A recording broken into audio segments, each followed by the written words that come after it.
한 2년여간 옥살이를 했죠. 이제 저를 보세요.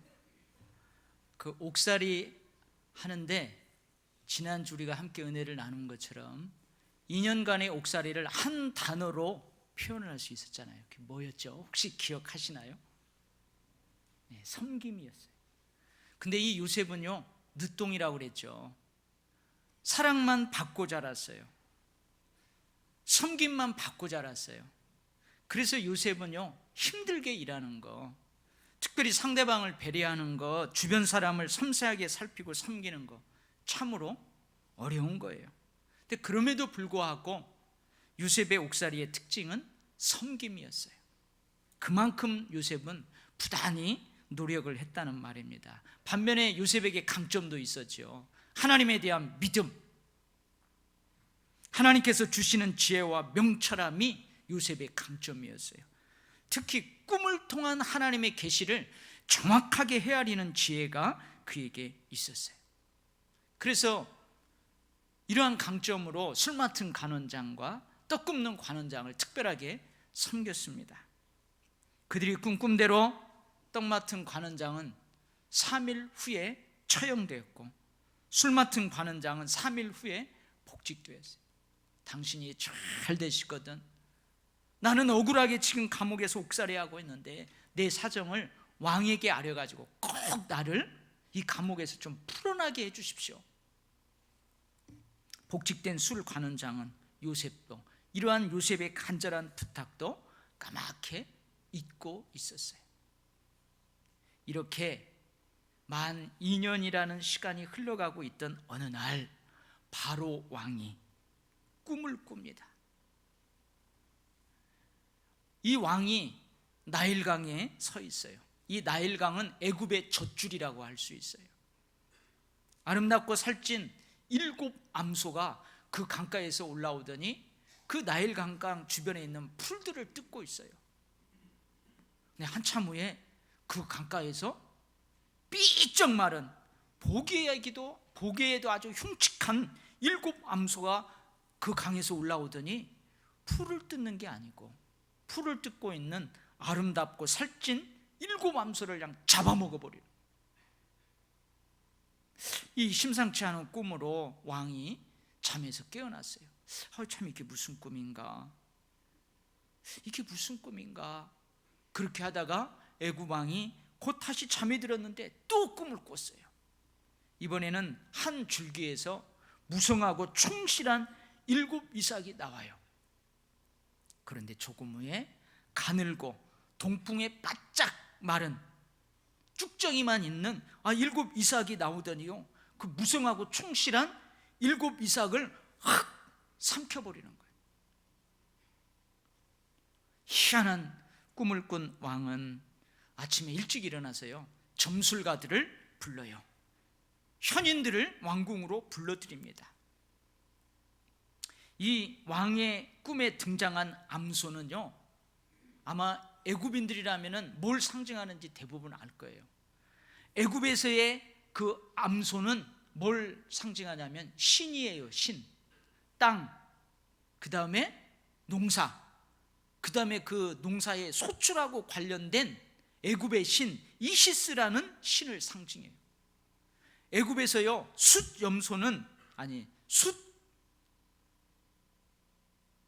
숫소, 황소는 뭘 상징하냐면 이것도 신을 상징해요.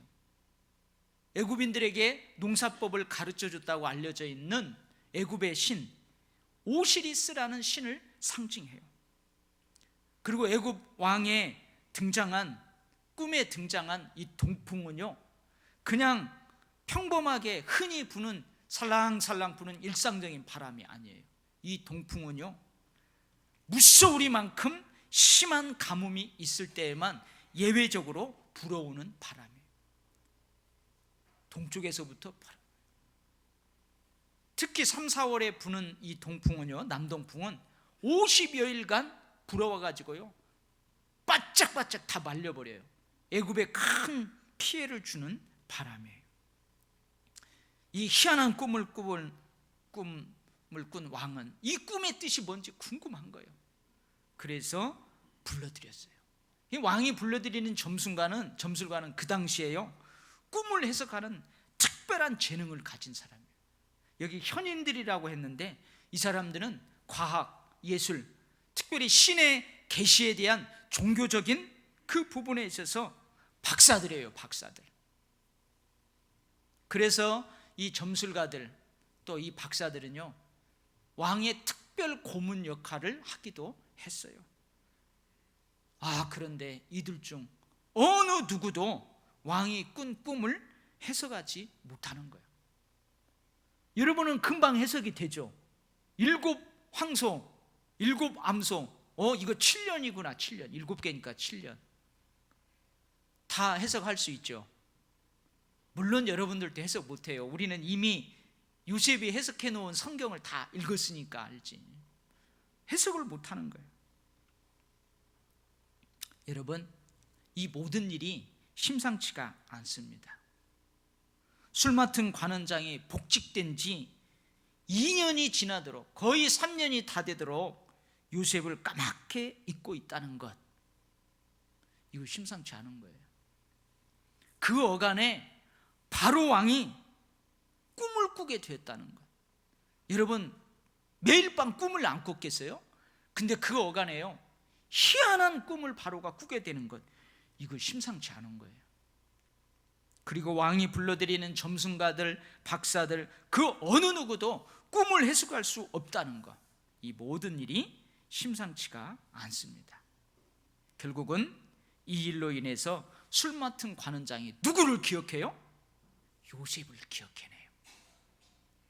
애굽 왕의 부름을 받은 요셉이 왕이 꾼 꿈을 정확하게 해석하게 됩니다. 꿈을 해석한 요셉은 애굽 왕에 의해서 감옥에서 풀려나게 됩니다. 할렐루야. 구약시대의 꿈은 하나님께서 사람들에게 하나님의 뜻을 계시하시는, 나타내시는 방법 중에 한 가지였어요. 근데 이런 꿈 때문에 요셉은 형들에게 미움을 받았어요. 이 꿈 때문에 죽을 뻔했고요, 이 꿈 때문에 애굽의 종으로 팔려왔어요. 그리고 꿈 때문에 요셉은 억울한 감옥살이에서 풀려났어요. 뭐 때문에요? 꿈 때문에. 꿈 때문에 한 나라의 총리가 됩니다. 내가 너를 애굽 온 땅의 총리가 되게 하노라. 사랑하는 성도 여러분, 하나님께서 우리에게요, 꿈을 주셨다고 해가지고 그 꿈이 아무런 노력이나 아무런 어려움 없이 이루어지는 것은 결코 아닙니다.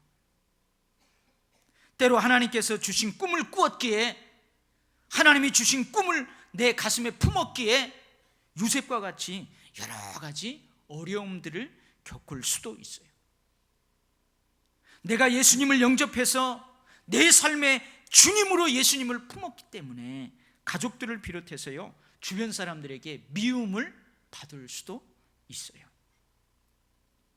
내가 살아가는 동안 늘 앞세우고 삶의 중심에 둔 그 하나님의 꿈, 나를 향한 하나님의 뜻과 계획, 하나님의 말씀 때문에 예상치 못한 여러 어려움들을 당하는 경우가 있어요. 그러나 결국은요, 그 꿈 때문에 우리가 삽니다. 결국은 우리가 품은 예수님 때문에, 하나님의 말씀 때문에 우리가 살게 됩니다. 절제하게 되고요, 살아가는 삶이, 내 생활이 올바르게 정돈됩니다. 할렐루야. 잠언 29장 18절 말씀이에요. 묵시가 없으면 백성이 방자히 행하거니와 율법을 지키는 자는 복이 있느니라. 여러분, 율법, 묵시, 참 어려운 단어예요. 이 묵시는 하나님의 계시의 말씀, 하나님께 주시는 꿈으로 해석할 수 있어요. 하나님의 계시의 말씀이 없으면 백성이 방자히 행한대요. 하나님께 주시는 꿈이 없으면 백성이 방자히 행한대요. 그 방자히라는 뜻은 또 무슨 뜻이요? 이 방자히라는 단어는 무질서하게, 절제함이 없는 그런 의미를 담고 있어요. 그러니까 하나님이 주신 꿈이 없으면 백성이요, 무질서하게 된다는 거예요. 절제하지 않는다는 거예요. 하나님 주신 꿈이 없으면 그 사람은요 무질서하고 무절제한 삶을 살게 된다, 그런 말이에요. 그러나 하나님이 주신 계시의 말씀, 꿈이 있는 사람의 삶에는요 질서가 있어요. 생활에 절제가 있어요. 결국 그 사람의 삶은 복된 삶으로 끝나게 됩니다. 할렐루야. 여러분, 우리 아이들이요 하나님이 주신 꿈을 가져야 돼요. 여러분의 손자녀들이요 하나님이 주신 꿈을 가져야 돼요. 하나님의 축복의 약속의 말씀을 그걸 잡아야 돼요. 이 표대가 없으면요 얘네들 삶이 무질서해요.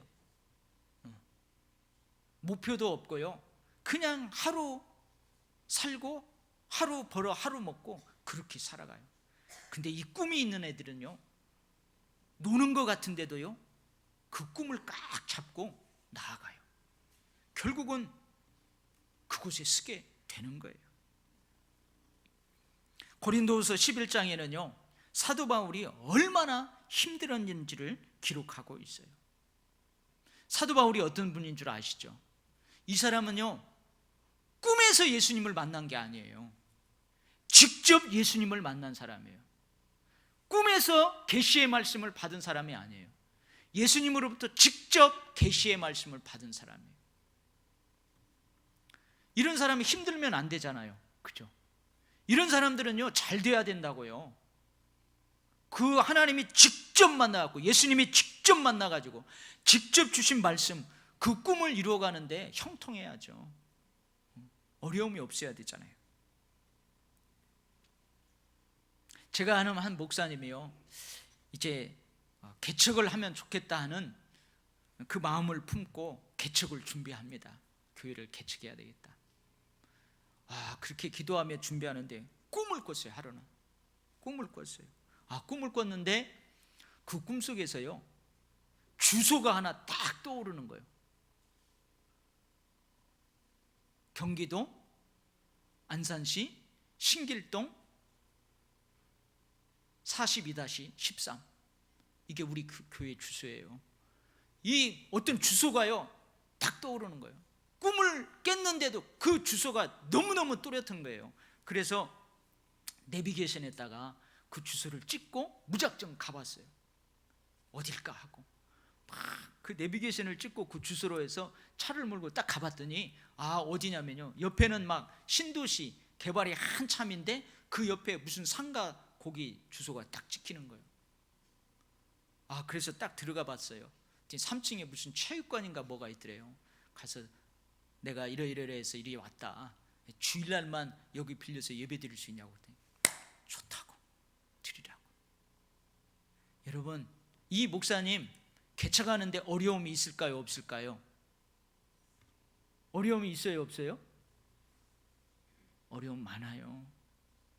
여러분, 성도들 하나도 없어요. 당장 이제 월세도 내야 돼요. 경제적인 압박감이 있어요. 매일 나가서 전도해도요 개척교회 누가 안 오려고 그래요. 자립하기까지 부흥하기까지 힘들어요. 하나님이 꿈에서요 직접 그 주소를 보여줬어도 힘든 거예요. 사도 바울요 예수님 때문에요 여러 번 감옥에 갇히기도 했어요. 매도 수없이 맞고 여러 번 죽을 뻔했어요. 한 번은요 사람들이 막 돌로 치는 거예요. 돌로 쳐가지고요 죽은 줄 알고 그 사람들이 덕석에다가요 돌돌돌 말아가지고 죽은 줄 알고 저 성 밖으로 내던짐을 당하기도 그렇게 했어요. 배가 파손해가지고 깊은 바다에서요 생사의 기억 없이 여러 날 표류하는 때도 있었어요. 강도를 만나가지고 있는 거 다 빼앗기고 목숨의 위협까지 당하는 일이 한두 번이 아니었어요. 거짓 교사들로요 유대인들에게 또 같은 믿음의 형제들에게요 배신을 당하기도 했어요. 평안하게 자지 못하고 굶주린 것이 한두 번이 아니에요. 춥고 헐벗고 그렇게 배고픈 것이 한두 번이 아니었어요. 그럼에도 사도 바울이 선한 싸움을 싸우고 믿음을 지키고 달려갈 길을 마칠 수 있었던 것은 다메섹 도상에서 만난 예수님, 그 예수님 때문에 그래요. 예수님의 말씀 때문에 그래요. 너는 내 이름을 이방인과 임금들과 이스라엘 자손에게 전하기 위하여 택한 나의 그릇이다. 너는 내 이름을 위하여 많은 고난을 받게 될 것이다. 사도 바울은 예수님이 자신에게 주신 예수님의 꿈, 예수님께서 자신에게 주신 계시의 말씀 때문에 여러분 절제할 수 있었어요. 자기를 쳐서 복종시킬 수 있었어요. 나는 날마다 죽고 나는 날마다 산다. 자신의 생활을 올바르게 정돈할 수가 있었어요. 할렐루야. 사랑하는 성도 여러분, 또한 그 꿈 때문에 요셉과 같은 많은 어려움을 당한다 할지라도 여러분 결코 낙심하지 마시기를 바랍니다. 갈라디아서 6장 9절 말씀입니다. 우리가 선을 행하되 낙심하지 말지니 포기하지 아니하면 때가 이름에 거두리라. 할렐루야. 여러분 하나님이 주신 그 축복의 약속의 말씀을 꽉 붙잡고 있어요. 여러분 꿈이 있어요. 여러분 낙심하지 마세요. 포기하지 마세요. 때가 되면 여러분의 발을 사슴과 같게 하사 저 높은 곳을 다니게 하실 줄 믿습니다. 애굽 왕이 술 맡은 관원장의 이야기를 듣고 이제 특별 감옥으로 막 사람을 급하게 보내요. 너 어서 가서 그 사람을 데려와라. 그 요셉을 불러왔어요. 내가 들은즉 너는 꿈을 들으면 능히 푼다 하더라. 사실이냐? 너는 꿈을 들으면 능히 푼다 하던데 사실이냐? 하니까 요셉이 뭐라고 대답해요? 아이고 아닙니다. 내가 아닙니다. 하나님께서 하십니다. 왕이 요셉에게 자기가 꾼 꿈을 소상하게 이야기합니다. 그 꿈을 다 듣고 난 후에 요셉이 왕에게 하는 말이에요. 왕의 꿈은 하나님이 하실 일을 왕에게 알려주시기 위함입니다. 왕이 꿈을 2번 겹쳐 꾸신 것은 하나님이 이 일을 확실하게 정하셨음이고 하나님이 반드시 속히 행하시겠다는 뜻입니다. 그렇게 이야기해요. 이전에 요셉은요 특별 감옥에 갇힌 관원장에게도 그렇게 이야기했어요. 꿈의 해석은 하나님께 있지 아니하십니까? 그러니까 하나님께 있으니까 한번 내게 말씀해 보십시오. 꿈을 꾸게 하신 분도 하나님이시고 꿈을 해석하게 하시는 분도 하나님이십니다. 이것이 요셉의 신앙이었어요. 여러분 베드로가요 안지메에게 안수했어요. 베드로가 안수하니까요 그 사람이 벌떡 일어나요. 그러니까 많은 사람들이요 베드로를 막 쳐다보는 거예요. 그러니까 베드로가 뭐라고 그래요? 여러분들 왜 내 능력으로 이 사람을 고친 것처럼 나를 주목하십니까? 이 사람을 고친 것은 여러분들이 십자가에 못 박힌 예수 그리스도의 능력이 이 사람을 고쳤습니다. 그래요. 자기는 죽이고 예수님을 나타내요. 사도 바울이요 선교여행 갔을 때요 병자들이 오면요 안수했어요. 안수하니까요 그 사람들이 다 나아요. 이것을 지켜본 사람들이 야, 저 사람은 신이다 신. 그래서 막 저 사람을 사도 바울을 신처럼 그렇게 하려고 하니까 사도 바울이 어떻게 해요? 자기 옷을 쫙 찢으면서 여러분들 이러지 마세요. 이런 일 때문에 내가 여러분에게 복음을 전하는 것입니다. 내가 고친 게 아니에요. 예수 그리스도의 이름이 예수 그리스도의 능력이 이 사람을 고쳤습니다. 이게 요셉의 신앙이에요. 여러분 꿈을 해석하는 사람이 누구예요? 요셉이에요. 요셉이 말을 해야 돼요. 꿈을 해석하는 자는 요셉이에요. 그럼에도 불구하고 요셉은 꿈을 해석하는 지혜를 주신 하나님을 높여드려요. 하나님을 높여드려요. 이것이 또한 요셉의 신앙입니다. 할렐루야. 저는 이 부분에서요 지난주와 같은 동일한 생각을 한번 해보았어요. 애굽 왕이 꾼 꿈을 요셉이 해석하든 해석을 못하든 7년 풍년과 7년 흉년은 일어나요 안 일어나요? 일어나게 되어 있어요. 요셉이 꿈을 바르게 해석하든 틀리게 해석하든 7년 풍년과 7년 흉년은 있게 됩니다. 그런데요 왕이 희한한 꿈을 꿨어요. 그때 그 어간에 희한한 꿈을 꾸었어요. 그리고요, 다른 꿈은 잘도 해석하고 왕에게 조언도 잘하던 이 왕의 특별 고문들인 점성가들, 박사들이요, 그 어느 누구도 이걸 해석하지 못해요.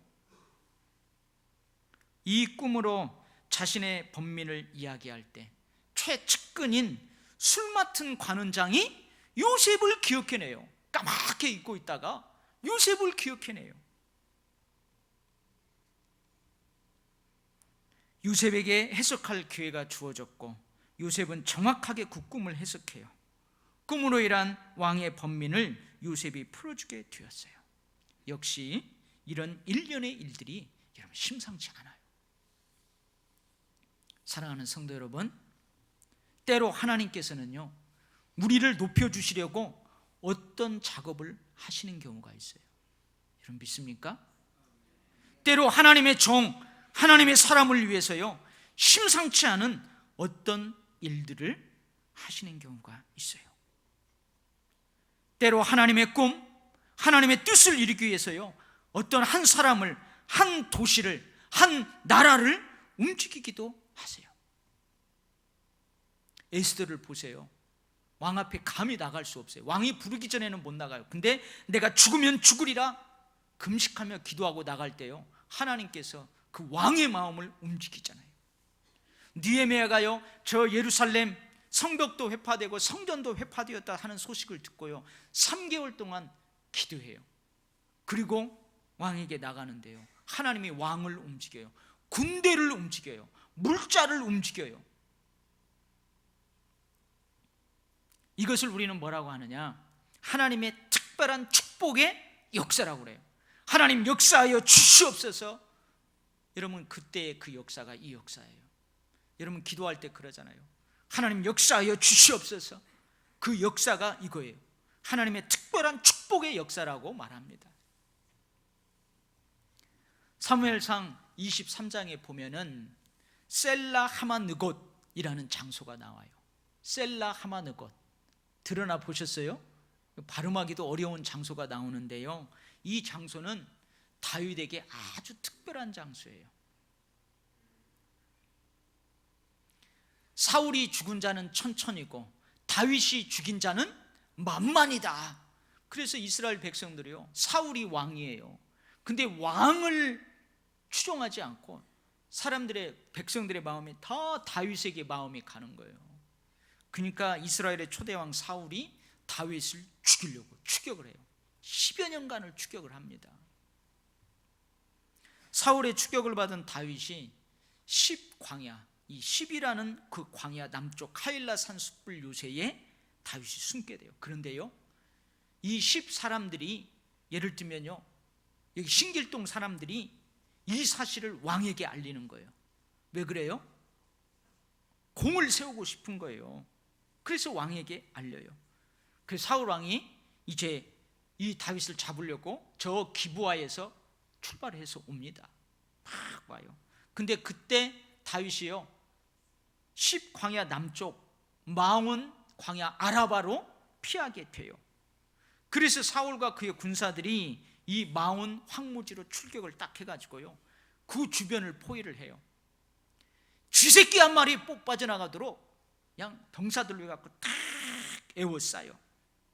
그러니까 이제 다윗이 잡히는 것은 뭐예요? 시간 문제예요. 다윗이 잡히는 건 시간 문제예요. 그때였습니다. 전령이요, 전속력으로 왕에게 달려오더니요, 급하게 아뢰는 거예요. 왕이여, 왕이여, 당장 급히 돌아가야 되겠습니다. 지금 블레셋 사람들이 이 땅을 쳐들어오고 있습니다. 그 성경은 어떻게 기록하였냐면 이렇게 기록하고 있어요. 이에 사울이 다윗 뒤쪽 길을 그치고 블레셋을 치러 돌아갔더라. 하나님께서 다윗을 사울 왕의 손에서 살려내시려고 블레셋이라는 한 족속을 여러분 급히 움직이셨어요. 사울 왕이 급하게 돌아갔던 그곳 이름이 뭐라고요? 셀라 하마느곳. 여러분, 여러분들의 삶에서도요, 이러한 하나님의 특별한 축복의 역사, 그걸 체험할 수 있기를 주의 이름으로 축원합니다. 아멘. 마지막으로요, 하나님께서 꿈을 통해 바로에게 하실 일들을 알려주셨다, 이것을 알게 된 요셉은 바로 왕에게 앞으로 일어나게 될 그 일에 대한 대안까지도 제시를 해요. 이제 왕께서는 명철하고 지혜 있는 사람을 택하여 7해 풍년 동안 장차 임할 7해 흉년을 대비하도록 하십시오. 그러면서 뭐라고 하냐면은 이 일을 위해서요, 특별 감독관을 세우라고 그래요. 각 지방마다 특별 감독관들을 세우십시오. 그리고 7해 풍년 동안 쌀이 얼마나 많이, 예를 들면 쌀이 얼마나 많이 거두겠어요. 먹고도 남음이 있어요. 그거 흥청망청 쓰지 말고 그 수확물의 5분의 1을 다 정부에 드리라고 하세요, 세금으로. 그래가지고 각 성의 곡물 창고에 차곡차곡 쌓아두십시오. 이러한 대안까지도 제시를 합니다. 여러분, 이것이 또한 하나님께서 요셉에게 주신 능력이에요. 문제를 파악하게 하시는 능력뿐만 아니라 그 문제를 해결할 수 있는 능력까지도 주셨어요. 여러분, 요즘 사람들을 많이 보세요. 비판하는 건 잘해요. 헐뜯는 건 잘한다고요. 근데 비판으로 끝나요. 대안은 하나도 제시하지 못해요. 근데요, 비판하는 것으로 끝나지 않고 대안까지도 제시하는 능력, 그 능력이 있어야 될 줄 믿습니다. 요셉은 17살의 종으로 팔려와가지고요 10여 년간 종살이를 했어요. 그때 뭐가 됐어요? 가정 총무의 직을 맡았어요. 요셉이 그 잘 못하는 거예요. 근데 10여 년간 가정 총무직을 맡아요. 요셉은 2년여간 감옥 옥살이를 해요. 근데 감옥의 재반 사무를 다 총괄해서 맡았어요. 모든 죄수들을 성실하게 섬세하게 섬겼어요. 이런 일들을 통해서 하나님께서는 요셉의 안목과 지략의 지평을 넓히시고 계셨던 거예요. 할렐루야. 사랑하는 성도 여러분, 우리에게 주어진 상황, 여러분에게 주어진 상황, 여러분에게 주어진 그 일이 무엇이든지 여러분 매사에 긍정적으로 볼 수 있기를 바랍니다. 그러면요, 그 상황 속에, 그 일들 속에 감추어진 보물을 발견할 수 있어요. 새로운 것을 배우게 돼요. 새로운 것을 깨닫게 돼요. 회장을 딱 맡았어요. 아우, 나는 회장 못하는데, 한다니까 괜히 맡겨줘가지고 말이야, 난 못해. 그러지 말고요, 그거 감당해봐요. 그러면 그 일 속에서요 새로운 것들을 보게 돼요.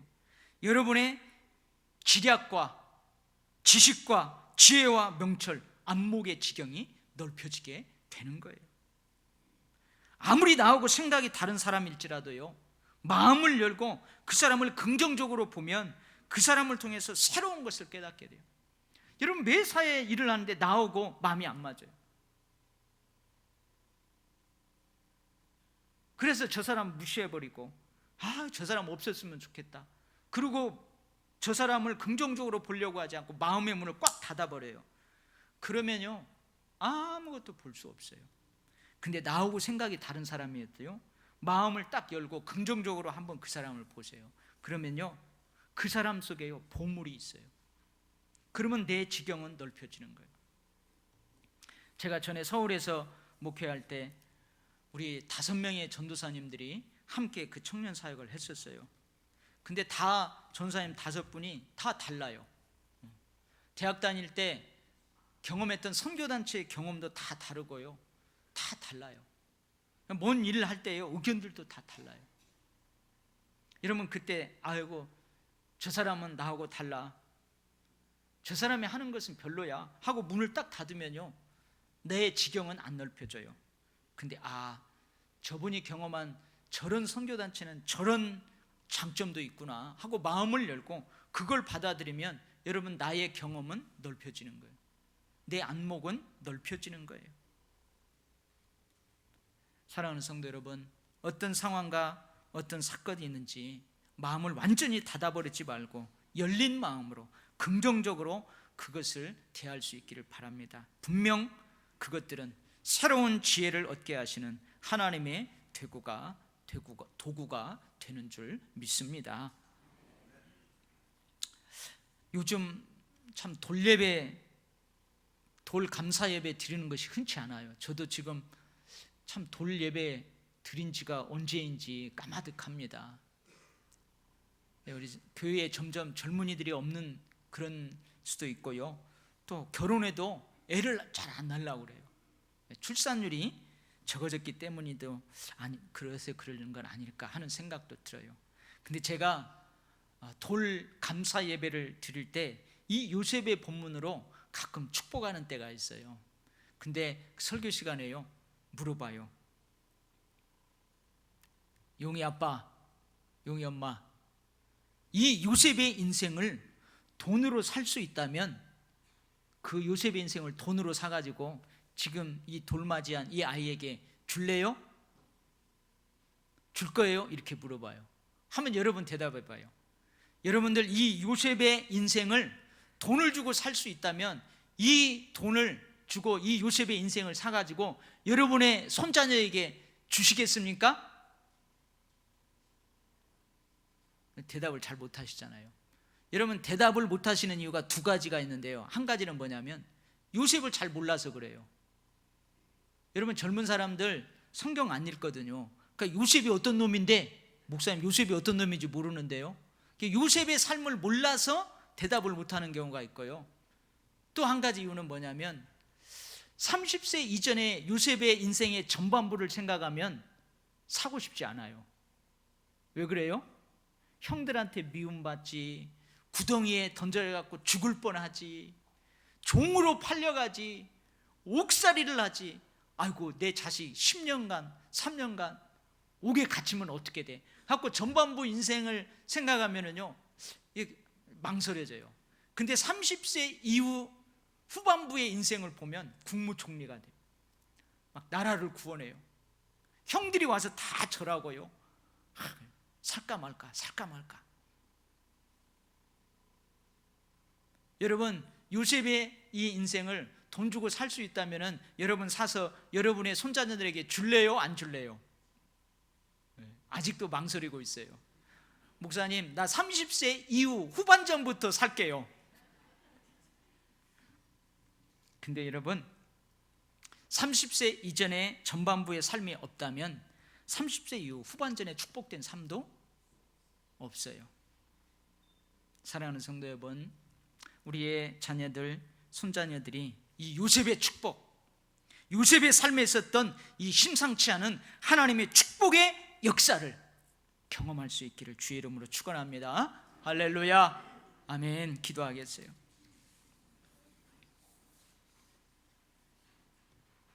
하나님 아버지, 우리에게도 요셉이 경험했던 심상치 않은 하나님의 특별한 역사를 체험할 수 있기를 간절히 바랍니다. 누구나 체험할 수 없는 역사하여 주시옵소서의 축복을 우리 도일교회 성도들은 다 체험할 수 있게 하여 주시옵소서. 하나님, 내 앞에 어떤 일이 벌어지든 어떤 상황이 있든 긍정적인 마음으로 그것을 맞이하면 그 속에 보물을 발견하게 될 줄 믿습니다. 하나님 아버지, 요셉의 전반전이 있었기에 후반부의 인생도 있습니다. 주님, 하나님이 주신 꿈, 하나님이 주신 축복의 계시의 말씀, 그거 가지고 끝까지 질서 정연한 삶, 사도 바울과 같은 삶 마치게 하셔서 하나님 나라에서 의의 면류관, 생명의 면류관, 축복의 면류관 받아 쓰는 우리 도일교회 성도들 다 되게 하여 주시옵소서. 하나님, 우리 교회에 꿈을 주셨습니다. 힘들고 어려워도 때가 되면 언젠가는 하나님이 이루실 줄 믿습니다. 하나님, 우리 자녀들에게 큰 꿈을 주시옵소서. 그 꿈 때문에 설계하시고 그 꿈 때문에 많은 사람들을 축복의 길로 인도하는 복된 삶을 살게 하여 주시옵소서. 예수님 이름으로 기도하옵나이다. 아멘.